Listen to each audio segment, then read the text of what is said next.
Now, this is a story all about how my life got flipped, turned upside down. Now, I'd like to take a minute, so just sit right there so I can tell you how I got swindled by a young Chicago player. It's not that I don't want you here. It's something about the way you stare. What's up, besties? Welcome back to my YouTube channel. Don't forget to like, comment, and subscribe. Welcome to another video.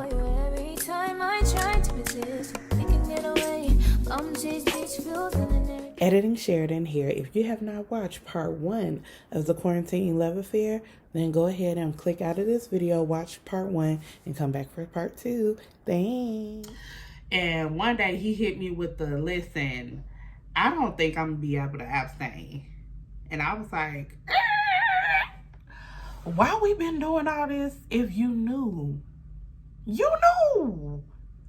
You knew you weren't going to be able to wait. Why would you let me invest my emotions into this, sir? So not only do you halfway believe in God, you have been showering me with affection, and I want to see you pop up dates, and we getting around doing rides to, like, you just coming to pick me up and we going for a ride because everything was closed again. So it's giving Love is Blind. You know how they was falling in love in 12 days because they had nothing to do with but being with each other and learning each other inside these pods. That was us, or at least on my end. Like, literally all we had to do was learn each other. I was writing a book at the time too, but all I had to do was learn him. He was learning me. We were going out, but the out was in. Like, it was no places to go because the shutdown was happening. Do y'all see what I'm saying? So it wasn't like we was kicking it with other people or we were going out and being amongst other people. No, like, our dates were car rides because a lot of restaurants was closed. A lot of things was going on. And so all we had time to do was get to know each other. And there's no sex involved. There's none of that involved. So literally the distractions are out of the way and I'm getting to know who you are presenting to me. Does that make sense? So before Love is Blind, I was on Love is Blind. So we was in the pods, okay? And so I was like, why? Okay. I just said okay because, mind you, he said this to me via text that he don't think he gonna be able to wait. And I said, okay. Because what else am I going to tell you? Am I going to say, well, you need to wait? No, like, if you can't wait, I don't know what you want me to say, because that's a core value of mine. It ain't changing. It ain't changing, bro. So we just ain't going to work. And I left it at that. I was hurt. He come back a few days later and he was like, yo, I really want you in my life. And so I'm gonna do what I have to do to ensure that you're in my life.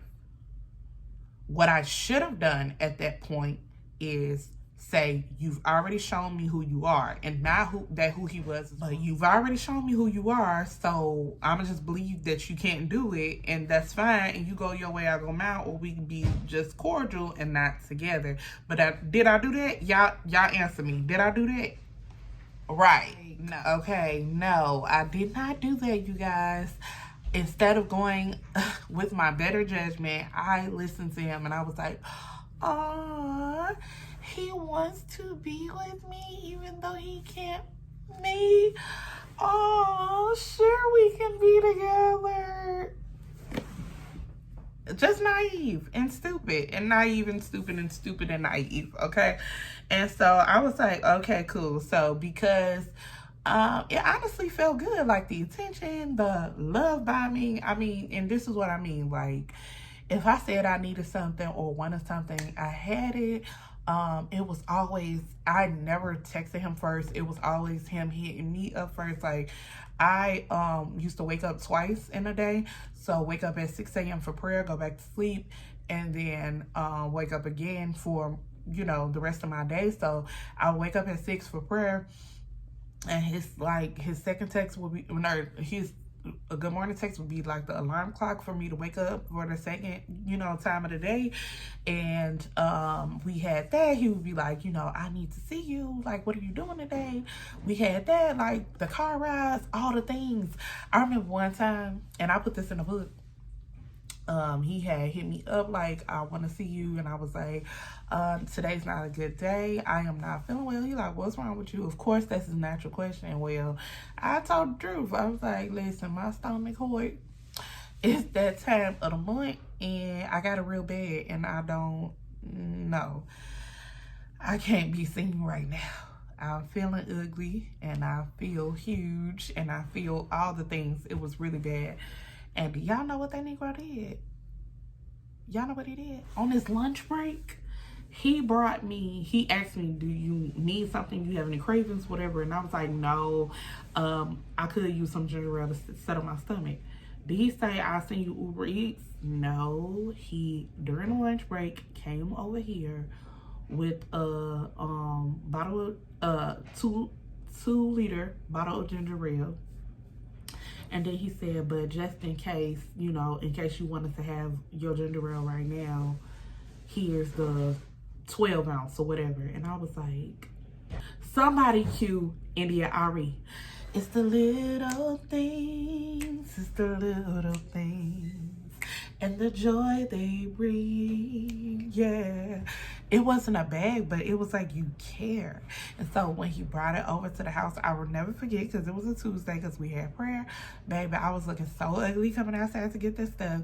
And he literally sat in the driveway and brought my bag. He had me the chokehold at that point. He had me over ginger ale. First of all, ginger ale is my favorite drink and it settles your stomach. Had me. Those things were good. And then something changed. And I wasn't sure what changed, but I felt like his demeanor was changing a little bit. So I asked him, I was like, yo, we good? And he was like, yeah, we good. Always. We straight. I'm like, okay. He had told me he got the job and he would be moving in a couple weeks. So I was like, oh, is he like, not in a couple weeks. He wasn't moving. He was going for training or something in a couple weeks. So I was like, okay, are we straight though? He was like, yeah, and I want to see you tonight. So I was like, okay, cool. So he picks me up and things were starting to open back up. Actually, when he was on his way, there was a tornado. God be speaking through natural disasters, but you got to listen to him. There was a tornado when he was on his way here. And he texted me like, yo, it's really bad out here. I was like, if you want to cancel, we can cancel. Like, we can cancel. He still drove away through the tornado and he lived an hour away. Okay, so for those people who be asking like, what made you like fall in love or or whatever with this man, it's that. It's the you going through out of your way. It's the being inconvenienced for my comfort. Okay, it's the you acting like you care and all that type of stuff. So he came. We decided to go to this Mexican restaurant, which happens to be my fave, in this vicinity. And we went, and it was so funny because there was this little kid who was staring at me in the restaurant, and I'm like laying on his shoulder, and a little boy is staring at me like them bad kids at church. But he wasn't black, he was white, and he was just like, no, I'm not frozen, I was staring. So I'm like, okay, but I didn't want to say anything because it's a little kid. Like the kid is probably like 5, and so he whispers. He was like, "Babe, is that kid staring at you? Do you want me to get up and knock him out?" I'm like, "Quarantine, babe, calm down, calm down." It was just funny. So we keep eating and we laughing and we drinking. We had some bomb margaritas and we was just having a good time. And baby, the kid stands up and goes to his father at the head of the table, and I was like, babe, is that the kid that you were saying you was gonna beat up?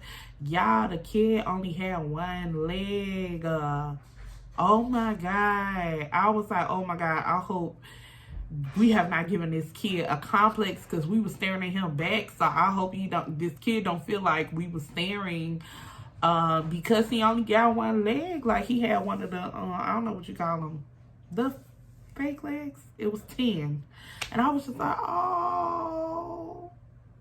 So I hope that little boy, whoever you are, you're probably 8 now, but I hope you don't have a complex because we was honestly looking back at you because you was looking at us and it was giving very weird vibes. Anyway, so we leave the restaurant. Mind you, this is a full day date, like a full day, because we went for lunch and then we didn't come back in the house until it was dark. So we went for lunch, and when we got in the car, he was like, yeah, so if I get this job, it wasn't training, it was testing that he was going for. He was like, if I get it,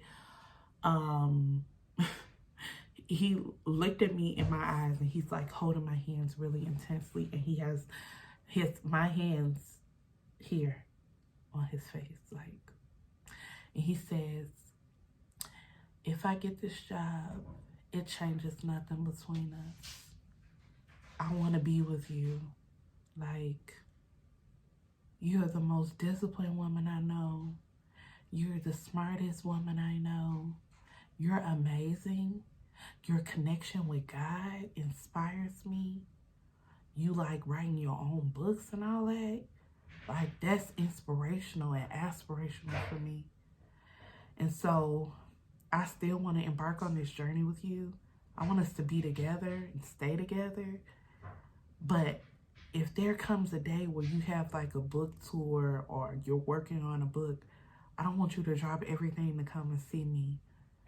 But I do want us to be together.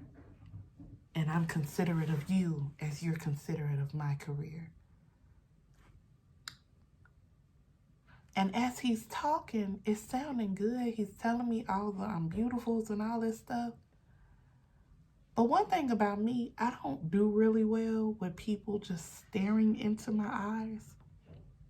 At some point, I guess it's the anxiety. I'm going to avert my eyes, and I might come back, but I'm going to look away or something. And so as he's talking, I look in the door of the car, and in the doorway of the car, you know, the handle part, there's a lip gloss there, a tube of lip gloss. And so he's telling me about how he wants us to be together in a long distance relationship. May be hard, but we're going to try. We're going to give it a good try.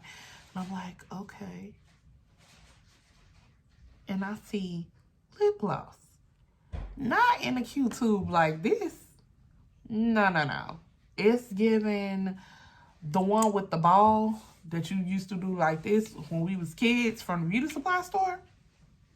That gloss.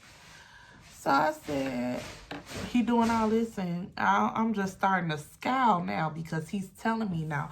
At this point, we are dating, but we're not exclusive. And he's now asking for exclusivity. And I'm like, he's telling me it's only me. But I'm looking at lip gloss. Do I trust you with my ears, or do I trust what my eyes are seeing? Because I'm looking at lip gloss, and that ain't mine. And so he's talking, and my eyes are going from this to, I'm going from to, because I'm getting more and more agitated by the second with you telling me that I'm the only one and there's the lip gloss in the door of this car. Cool. Because there would have been no other problem if you were dating other people. Again, I was dating the radio dude. Like, it's not a problem. But then don't lie. He flat out just made this whole you the only one up and I want us to be in a committed long distance relationship. He pulled that from the crack of his behind. And I was infuriated. So I'm looking like this. And so I just sit back and I'm like this. And he's still talking, and he notices my demeanor is changing, and he says, so, yeah, I'm noticing he's getting nervous, and he's like, you don't have S to say? And I was like, nope. because I'm looking at the lip gloss. And he don't know that I'm peeping the lip gloss. And so he's like, so like, I feel like I just poured out my heart to you and you not saying nothing. And I said, honestly, I don't really know what to say right now. But okay, you want to be exclusive. You want us to be in a long distance relationship. Okay, I got that. I'll let you know.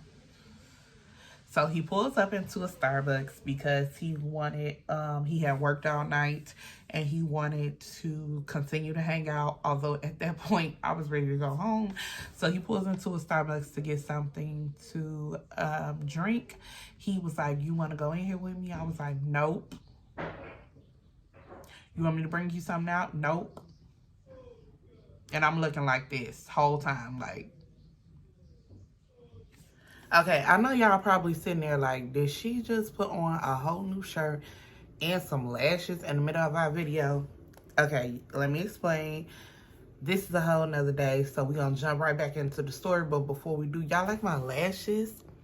These lashes are 25mm lashes. They are in the style Convocation on my website, churchgirlsummer.com. Go and get y'all some. Okay, anyway, initial plan. My initial plan was just to date and have fun. And I messed up. Could it be I'm falling in love? Yeah, I was cascading into the deep end of love with this gentleman. And of course, it had not been that long. So, and y'all excuse my voice. Today is now Sunday. I was at church, so y'all already know how that go. And it's cold outside. Yeah. So I was just like, I was already falling for him. And I was trying to brace myself because it's like, girl, you know he's talking to other girls, and that's fine because I was low-key talking to the radio guy, but I was like, you know what? He's saying it's just the two of us, and I was starting to get my hopes up, and then bam, the lip gloss is there. So hopefully y'all can understand where I'm coming from. I was being, you know, stupid. Naive, okay, if you will. So, yeah, so what I do, of course, because I'm Patty McGee and I was being passive aggressive, instead of saying, hey, I found this lip gloss, you know, clearly you're talking to somebody else. I feel like you're talking to somebody else and you're lying to me about it. Instead of doing that, what do? I pick up a cheap beauty supply lip gloss that we used to wear when we was like 5th grade, okay? I picked it up from the door handle and I put it in the cup holder. Okay, where I know he was gonna see it because he was going into the Starbucks to get a drink. So when he comes back in, he come in and he rub on my knee and he like, you good, baby? I'm like, No, I was not good. I was very upset. So as he puts down his cup, he looking and he picks up the lip gloss. He was like, can I have some of this? Joking. It was a clear gloss. He was like, can I have some of this? I was like, I'm sure you can because it's not mine. But ching, okay, and the way his face folded, like, he panicked. But he quickly recovered, because he's a butt.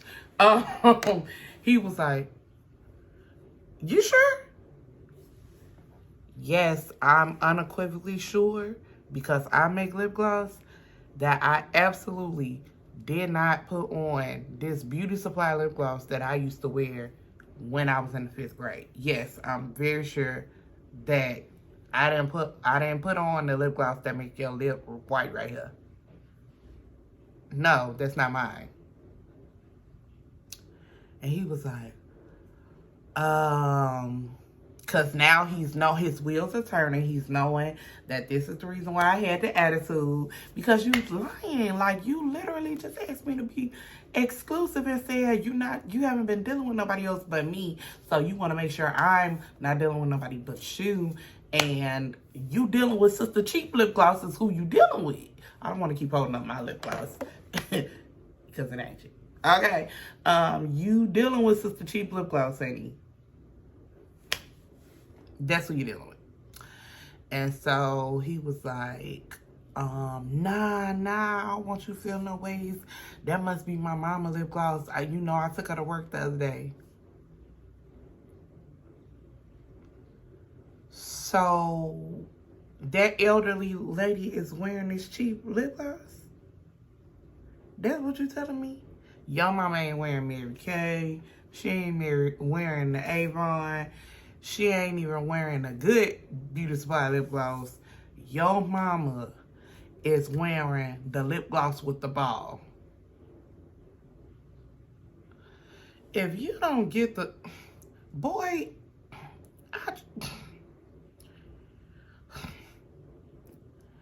And so he holds my hands again, babe. I'm not playing, like that's not no girl lip gloss or nothing like that. And I was like, even if it is, I guess that's your business, right?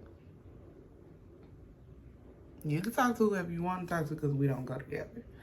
And he was like, nah, but I'm saying I want us to be together, like starting the day right now, da-da-da. So did I hop out the car? Mind you, we at the Starbucks by my new house. Did I hop out the car and was like, boy, get away from me. Don't ever talk to me again because you lied about lip gloss. If you could lie about dating somebody else or about lip gloss, then Lord knows what else you're lying about. Did I do that? No.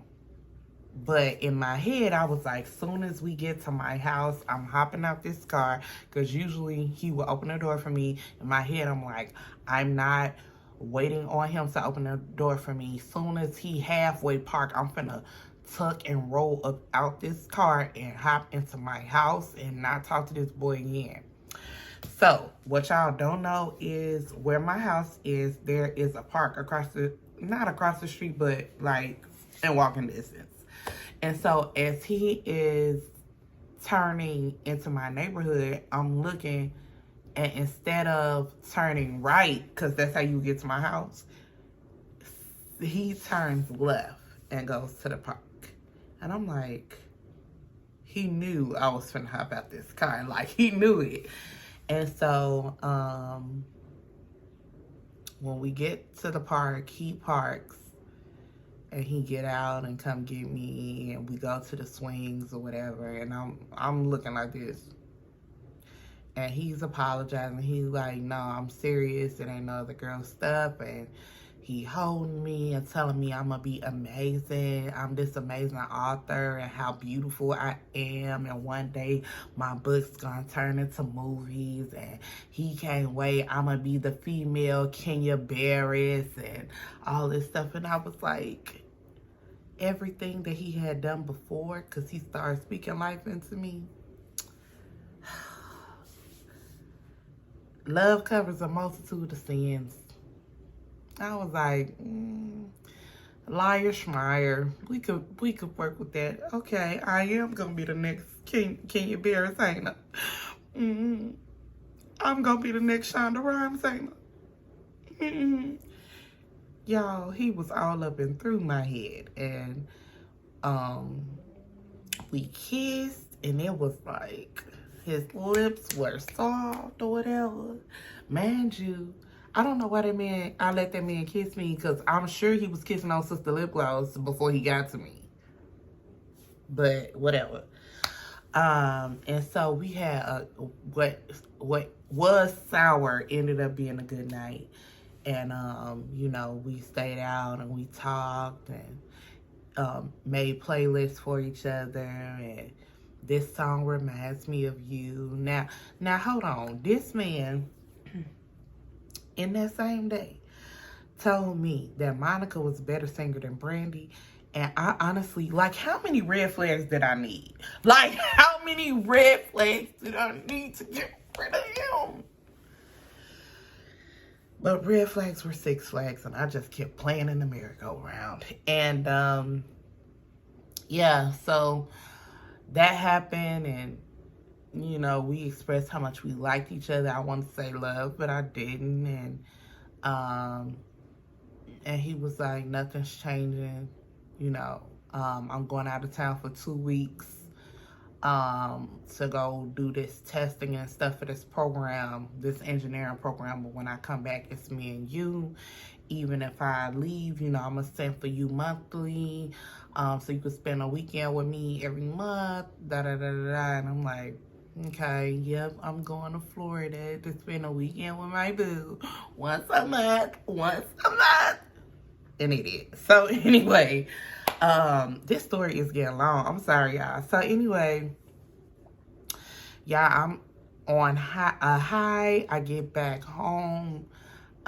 He calls me, as he's on the way home, because he lived an hour away, and he would call me halfway there and just be like, babe, I miss you already. You so beautiful. Woo, woo, woo. I had a good time tonight. Like, it's the energy for me, and, because we had cuddled and all the things before he left or whatever, but, so, that happened. He goes to Florida. Okay, and so he texts me, of course, when he gets there. I'm here. And for 2 weeks, we're texting, calling every day. Texting, calling every day. Texting, calling every day. Now, mind you, I told y'all this is towards the beginning of the pandemic. We only like 2-3 months into the pandemic. So when he was saying he was coming back, he can't wait to see me, I was like, yeah, but you're going to have to quarantine. Like, no, I'm not getting the COVID or the C-19 because of you. And so he was like, you gonna wait that long to see me? That makes it a month instead of 2 weeks. You're gonna wait that long? I'm like, if it means I could be alive, yeah. Like, boy, boy, oh boy. Like, boy, who is you? In my Cameron voice. Okay, yes. So, he come back, and he was like, I'm gonna get tested or whatever so we can kick it. He gets tested, and he's telling me, I'm waiting on my results or whatever, but ever since I took that test, they put the thing up my nose, and I've had a migraine and all this stuff. I don't feel well. And he did video chat me, and it was clear that he was not feeling well. Like, he's not a best actor for, you could tell when somebody is congested, face swelling, and all of the other stuff. So I did see that, okay? He was not feeling well. And so one day he hit me up and he was like, I'm starting to feel better. Can I see you on Friday? And I said, yes. And he was like, baby, can you give me some, whatever the type of medicine is? Do y'all have any at y'all house? I was like, yeah. He was like, can you bring me some? I said, cool. We talked Thursday night. And we was just talking about the future, all our plans, and we gonna do this and that, and I'm gonna be the female Kenya Barris. He used to tell me that all the time. You gonna be the female Kenya Barris. You gonna be, if y'all don't know, Kenya Barris is the creator of Blackish. And at that time, I think Black AF had just dropped on Netflix, and I really liked that. So him telling me I was gonna be the next female Kenya Barris, I was like, oh, yes, I am. Anyway, so he was telling me that, and he was just heavy on the words of affirmation and just what I thought was love, okay? And so Friday comes, and I text him. I said, hey, babe, because usually he was texting me first, and he did not. And so I said, hey, babe, what time shall I be ready today? Crickets. Hey, love, did you get my text? Crickets. One more time I text him. Crickets. So I'm like, yo, I hope he okay, because we were on a good note. I'm just hoping everything's okay. So I called my friend Tamika. My friend Tamika, she lives in Georgia. My friend Tamika is a spy, okay? She's a spy. So I didn't tell her the first day, but after a couple days with me not hearing from him, I did not hear from him, y'all. And of course, I'm panicking because I'm like, he was just fine. We're in the pandemic, and he had just got tested, but he said he was feeling better. So what's going on? Do he got the C-19? Is he dead? Inquiring mind want to know. So one friend is telling me, nah, that man ain't dead. He because he had confided in me about some things. He was like, maybe he got a lot going on right now. Another friend like, nah, maybe something is going wrong. Call the hospitals in his area. So I hit up my friend Tamika. I was like, listen, this is his phone number. This is license plate. I need you to look up. No, I didn't give her his license plate. I gave her his phone number. I was like, this is his phone number. I need you to look him up, or at least call and see, like, if he answered the phone. He did not answer the phone for Tamika. But when she looked him up, she like, girl, this number can't be traced. And I was like, it can't be traced? What does that mean? What does that mean? Okay, so then after I talked to Tamika, I hit up a police officer friend. I'm not gonna tell y'all who it is because I don't want nobody's job in jeopardy. But I was like, listen, this is his name, this is information, this is the license plate. Because remember, I had my sister take a picture of the license plate. Tell me if this man is in the hospital, if he dead, whatever. And she hit me up. Mind you, this is like, because again, we're in the thick of the pandemic. So after day 2, I'm bawling in tears thinking that this man got the C-19.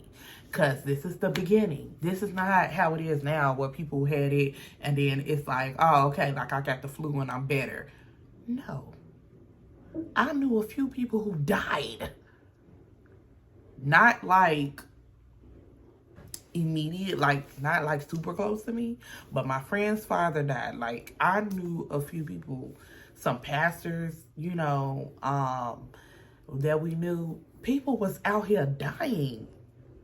It was so bad, like there wasn't room at the morgue. So my mind immediately went to that, and I was like, hit him on Snapchat and even via text. I was like, yo, listen, even if you don't want to be like, if you don't want to date me no more, that's fine. But could you just let me know you're alive? Like, that's the part for me. Just let me know you're alive. We don't have to date. Just let me know you're alive because I'm already anxious about C-19. And then you go ghost. Is you dead or alive? So I hit up the officer friend. I was like, yo, listen, I need a favor. I need you to look this guy up. And she looked up the information. And here's what we found out. That car that he had me in, that he was driving around in, that was real nice and beautiful, and it was white. It wasn't his. It was a girl's car. Did the girl have the same last name as him? No, she did not. So I'm not saying that it was a girl, but I'm saying it was a girl. I'm not saying that it was a boo, but I'm assuming it was a boo. So it was a girl's car. Don't know who that girl is. He was alive. He was not in no hospital. And that was pretty much all she could tell me without being in jeopardy with her job. And I was like, okay. Y'all, because for weeks, I cried my eyes out. My mama got in the bed with me because I couldn't really get out of bed. I was so sad, thinking something happened to this boy, thinking he died. I had just told my parents like a day before we were supposed to kick it, yo, I think I love him. And my parents was like, girl, like, please stop. And so I just told them I love him. I had my first kiss with him. We met during the pandemic. I was really risking my life to hang out with him. And so at this point, I'm thinking something's wrong. And she tells me, nah, sis, I think he just is dumb and don't want to talk. And I was like, wow, not the kid getting ghosted. I got ghosted, y'all. That is what happened with Quarantine Bay. And so he had sold me this dream about what we was going to be and how we was going to have this type of beach home and all the things. And I just was played, okay? I got ghosted. And for that reason, I call him the pyramid scheme because he sold me a dream. Y'all know how those pyramid schemes go. They sell you a dream of this, elaborate plan and how it's gonna look, and it's all fabulous. And then once you get in, you realize, like, this get rich quick scheme is not gonna work for me. I'm not getting nothing out of it. That is what happened. So did I ever speak to him again? Yes, I did. Fast forward, I think 4.5 months later, I get a text. Now, I told y'all he wasn't a believer like that, right? I get a text from this Negro, and he said, hey, yo, he said, hey, it's me. Sorry, y'all. Every time I think about it, I'll just be like, what? He was like, hey, it's me. I got into some things. Somebody did something to my cousin. My cousin was killed, like, right when we stopped talking. And I did something to retaliate. This is basically what he said. I did something to retaliate, and I had to go into hiding. I'm sorry we haven't spoken in a while, but I really had to go into hiding. But I pray all is well with you. And I'm sorry again that we haven't spoken. And so where I got mad with that message, first of all of it, but was that I pray that you're well. Negro, you don't even pray. And so when he said that to me, because I had time to stew on all of this. It had been 4.5 months. Christmas had gone by. Thanksgiving had gone by. It had been a lot of time. We had done family vacations. And in this time, I'm trying to enjoy myself. But on the inside, I am torn up because I was ghosted. But I, at first, didn't know that I was ghosted. I thought the dude was dead. Okay?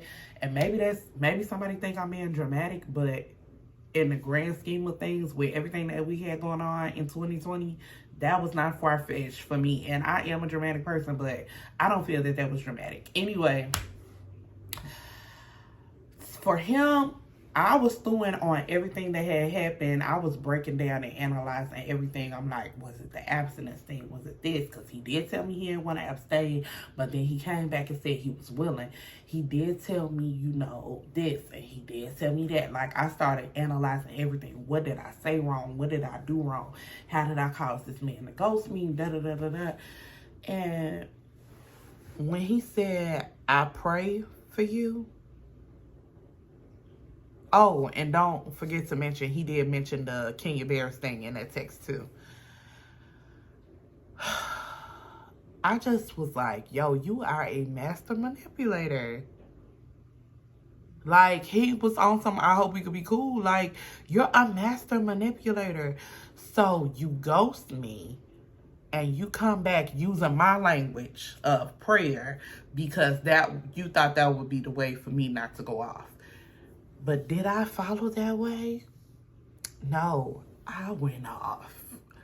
I basically said, long story short, and matter of fact, I'm going to just post my text here. Okay, so I went off because I had 5 months of sitting there waiting on you to call. Oh, by the way, wait. I forgot to tell y'all this. In the interim, I had created one of those fake text numbers and text that Negro phone about 3 or 4 weeks in. And guess what? He responded to my, who is this, Kim? Who is Kim? It's Kim Little Cheap Lip Gloss? Is that Sister Little Cheap Lip Gloss? Like, it was a merry-go-round, and it was completely unnecessary. I was upset with God for a while because I was just like, God, why would you allow me to go through this? All I said was I wanted to date, and why it couldn't be my actual husband? Like, why couldn't I have dated and ended up with a fairy tale? How come I couldn't be Lauren and Cameron from Love Is Blind? Like, why I had to end up with a pyramid scheme. But that's what happened. Thank y'all for watching. If you made it all the way to the end of this video, make sure y'all thumbs up this video, subscribe, and hit the notification bell button. And comment down below, have you ever been ghosted? How did you deal with it emotionally? Did you blame yourself? All of this stuff. Or have you ever ghosted somebody? Let me know down below, besties. I have more stories to come. Thank you again for watching. Love you. The way I'm feeling about you.